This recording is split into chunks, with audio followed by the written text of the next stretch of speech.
සියලු දෙනාටම ආයුබෝවන්.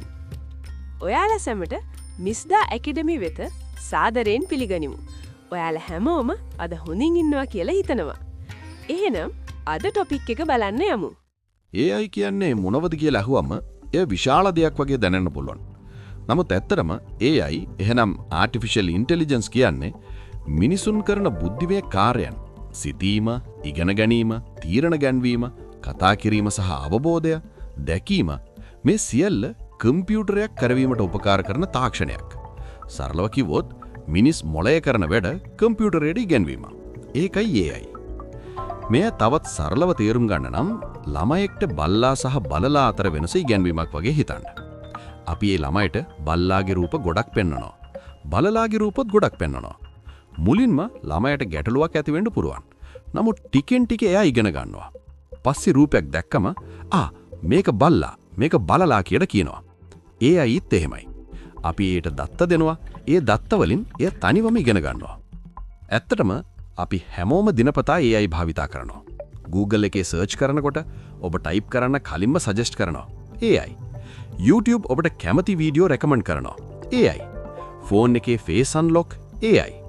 Google Translate භාෂාව තේරුම් ගෙන වෙනස් කරනවා. AI. ඔබ මේ වීඩියෝව බලන්න හේතුව වූ රෙකමෙන්ඩේෂන් එකත් AI තමයි. එහෙනම් AI කොහොමද වැඩ කරන්නේ? කරුණු තුනක් විතරයි. මුලින්ම දත්ත. ටෙක්ස්ට්, රූප, හඬ, අංක ඕනෑම දෙයක්. දත්ත නැතිව AI නැහැ. දෙවනි ඇල්ගොරිතම්. සරලව කිව්වොත් කම්පියුටරයට කොහොම ඉගෙන ගන්නද කියලා කියන නීති. ඒකයි AIගේ මොළය. තුන්වෙනි ලර්නින්.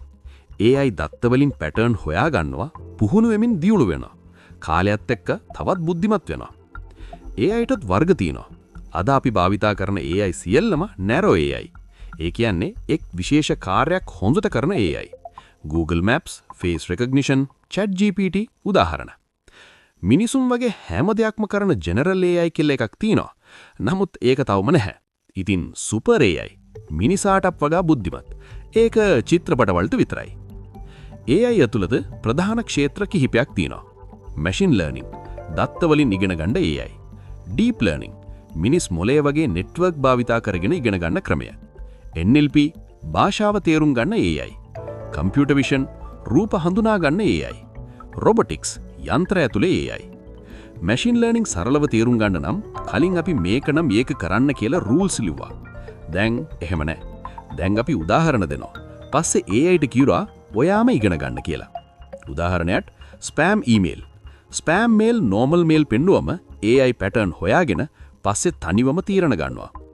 රොදුම සරල උදාහරණයක් pass හෝ fail. ඉගෙනගත්ත වෙලාව, පැමිණීම වගේ දත්ත දුන්නම AI ඉගෙන ගන්නවා. වැඩිපුර ඉගෙන ගැනීම, හොඳ පැමිණීම pass. ඒකයි AI. ඔබ AI ඉගෙන ගන්න කැමති නම් මුලින්ම basic maths ගන්න. probability, algebra, ඊළඟට programming, විශේෂයෙන්ම Python.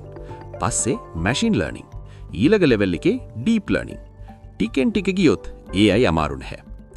AI කියන්නේ අනාගතේ නෙමෙයි, ඒක දැනටමත් අපේ ජීවිතේ තියෙනවා. මේ වීඩියෝ එක ප්‍රයෝජනවත් නම් like කරන්න, share කරන්න. තවත් සරල tech explanations ඕන නම් මිස්දා academy subscribe කරන්න අමතක කරන්න එපා.